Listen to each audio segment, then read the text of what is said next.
একসময় পশ্চিমবঙ্গ ছিল ভারতের সবচেয়ে ধনী রাজ্যগুলোর একটা। আজ সে তালিকায় 24 নম্বরে।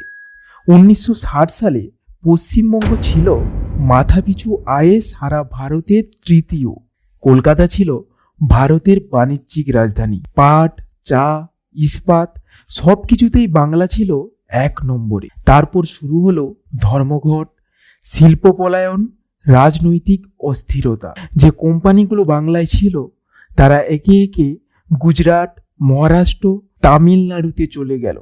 ফলাফল 2026 সালে পশ্চিমবঙ্গের মাথাপিছু আয় জাতীয় আয়ের গড়ের চেয়ে 20% কম। আর প্রতিবেশী আসামও এখন পশ্চিমবঙ্গকে ছাড়িয়ে গেছে। 1981 সালে পশ্চিমবঙ্গ কর্ণাটকের চেয়ে 16% ধনী ছিল। আজ কর্ণাটক পশ্চিমবঙ্গের চেয়ে 111% এগিয়ে। মাত্র 40 বছরে পুরো হিসেব উল্টে গেছে। বাংলা কি আর ফিরতে পারবে? কমেন্টে লিখুন আপনি কি মনে করেন।